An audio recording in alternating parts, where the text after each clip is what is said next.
All right, welcome to the C-Suite Sherpas podcast, where we shine a spotlight on business experts and resources. And we've got a great guest today. I can't wait for you to meet. His name is Vin Infante. So Vin, tell us about your business, what you do, and who you do it with. Sounds great. Thanks for having me, Brian. I appreciate it. So I am a mental performance coach. For those of you that have seen the show Billions, some people might say I'm like Wendy. If you haven't seen Billions, what I do is I actually come to the field with a unique experience. I blend a hybrid of therapy, mentoring, and coaching in one service to support entrepreneurs, executives, and high performers optimize their potential, whether it's in life or business. It's funny. I love that show. And that's one of my favorite characters of all time. She's brilliant. I only wish I could be, her in that show. That's pretty awesome. So tell us a bit about, your business, and give us maybe an anecdotal example of the kind of customers you work with. Like, what's going on in their life, and what is it they call you to do, and how do you do it? Again, you don't have to share names, just some examples. Yeah. So I started off as a therapist. I got pretty disenfranchised with the field. I felt like it's not really helping people in the way I had hoped it would when I figured I'd be this young therapist trying to change the world. So after 10 years, I transitioned, became a firefighter, and then I started building my coaching business. I just started working with everyone, but I noticed that there was a massive need within the entrepreneur and high performer community, because most people need a therapist, but they don't want one because they feel like it doesn't help, and they want a coach. But then most coaches tend to struggle and sometimes be ineffective because they don't do the depth work to really help people move forward. So people will call me for any type of issue. I've worked in all different kinds of industries with all different people, from solar to hedge funds to startups to tech. And what I've come to find is that people are usually calling me for something very specific, but always in regards to people. And so what that might look like is I have a company right now. I work with 10 of their executive staff, and we're working on building and restoring company culture, developing the leadership chains of commands, helping them with delegation. So more of the leadership and somewhat interpersonal issues, because most of those reasons that you might not have that within your organization is usually the people. And then on the other side, people will hire me on an individual basis, where I'll work with people who maybe have been in therapy or coaching for an extended period of time, 15, 20 years, some of them. And they found that they haven't really been able to figure out that breakthrough that they need to overcome their anxiety or fix their relationship or figure out why this thing depresses them or why they're still stuck on this from when they were 10. And so people will bring me in for those different types of issues. But as I said before, it's always something related to people. No, I got it. And so I can't let you get away with this. So firefighter to coach, tell me about that. Just a little bit about where were you a firefighter? When were you a firefighter? What made you think that this was the next natural progression in your career? Well, so yeah, it wasn't a next natural progression. It was a childhood dream with a once-in-a-lifetime opportunity. So I live in New York, and most people don't know this, because in other states, you could be a firefighter at virtually any age. In New York, you can never, ever, ever, ever become a firefighter if you're older than 29. And so I had taken the test. Most people only get to take the test twice in their lifetime. I took it the first time and I didn't score high enough. I got like a 93, but you realistically need over 100 to get called. So I finished up my master's. I became a psychotherapist. I took the test the second time, and then I got 103. And that made me number 1217 on the list, which put me in the second academy class. And it was a very tough decision.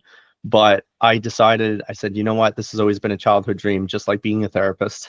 I accomplished one, the other hasn't been fulfilled. And if I don't do this now, I can never go back.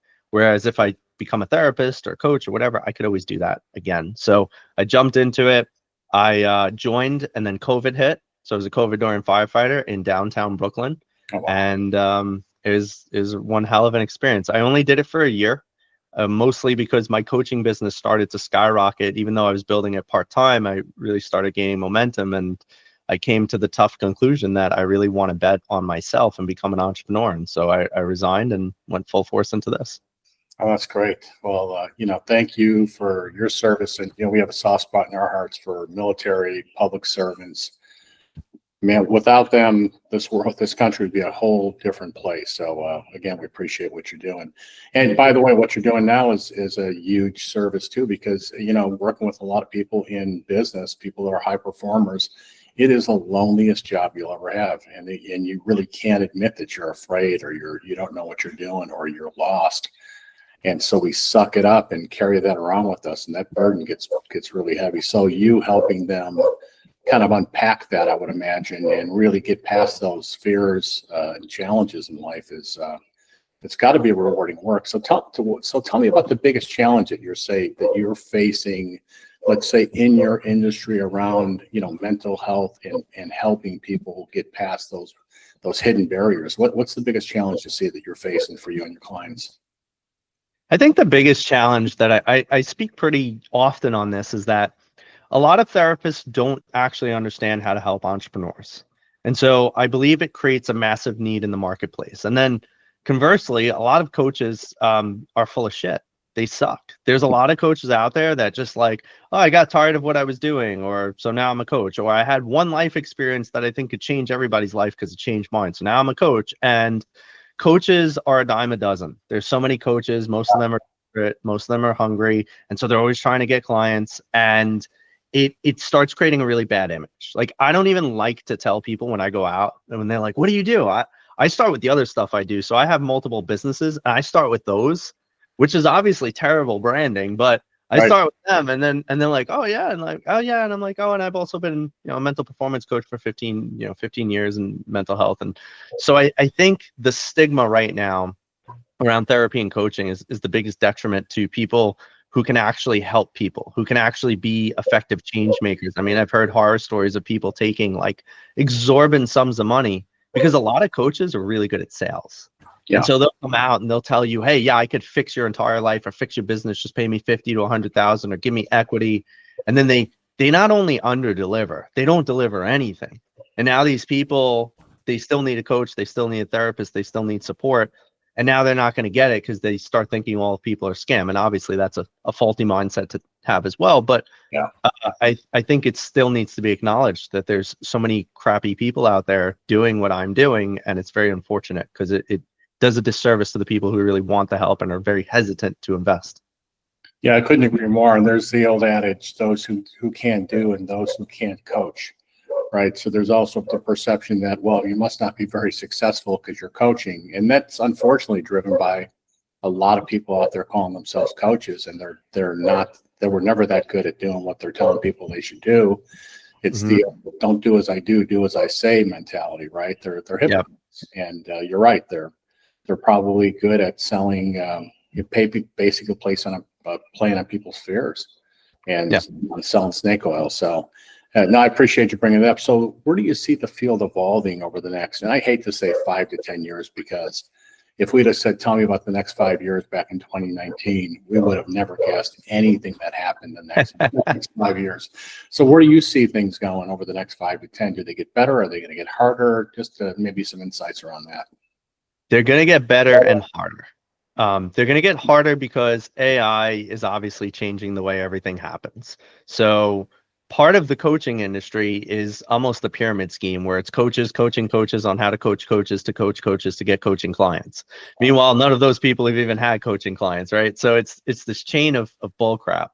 And I think that as everything becomes more inauthentic due to AI and things become easier due to AI, I imagine that personal brands, real communities, and a lot more ways to check who you're dealing with will make this industry harder to be successful in. It's already pretty hard to be successful in, but I think that's going to really start bringing people down, because you're going to start seeing that there's a lot of people, they got the fake numbers, the fake followers, the fake, testimonials. All of this stuff is just going to start coming to light, which I think will be great for the consumer. Like I tell people all the time, look me up. If you don't know about me, that's fine. You shouldn't trust anything I say. Go look me up. I have testimonials. I have newspaper articles. I have licenses and degrees. Like I am as legitimate as they come. But most people hide.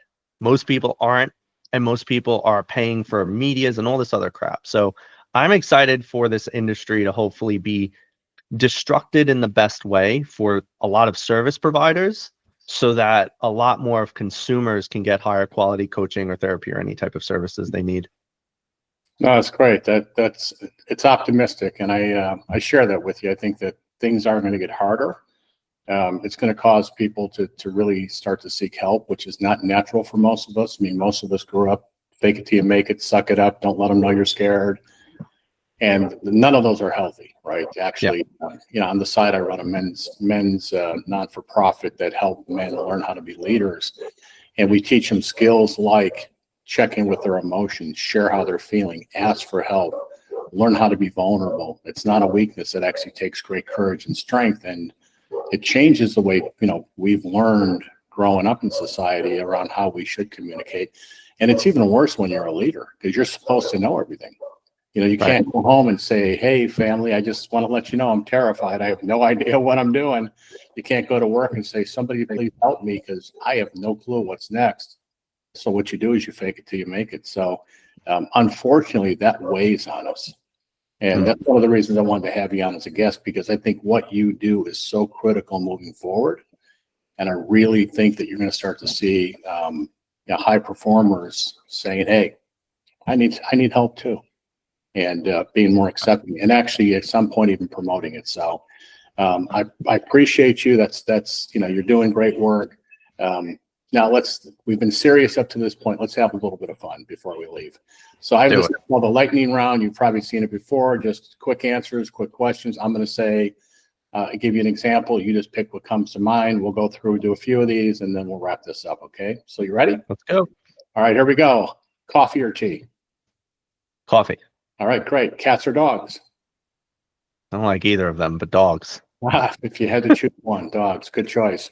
If you can only grab one weapon or item right before the zombie apocalypse starts, what would it be? The sword hanging above my head, which is a ancient Chinese cavalry sword. Awesome. Great. No one's ever actually pulled the weapon out and showed me before. That's great. Favorite quote or phrase that you think about often?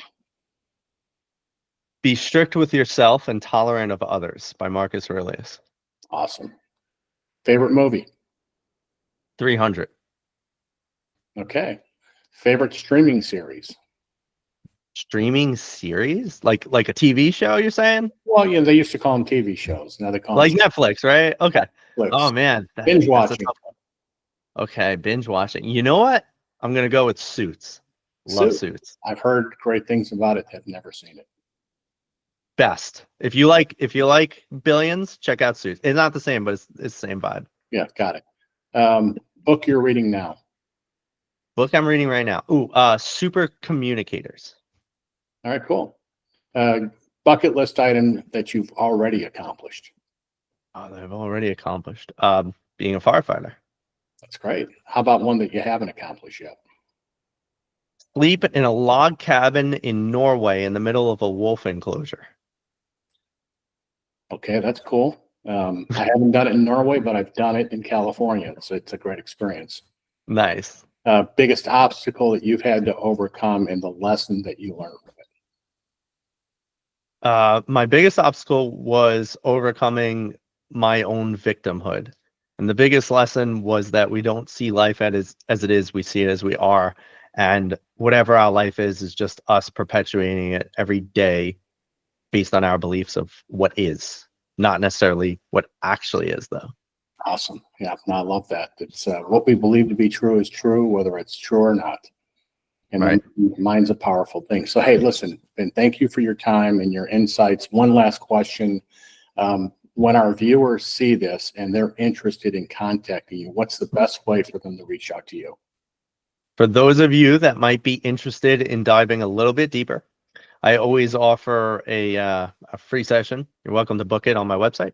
So that's the best way to reach out to me, www.vincentinfante.life. And there's a free resource from me to you.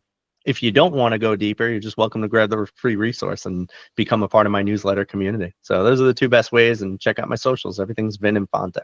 All right, great. Well, listen, appreciate the insights. Hope that our viewers reach out to you. I think you're a valuable resource, and I look forward to getting to know you better too. So thanks for being on the podcast. Thanks for having me, Brian.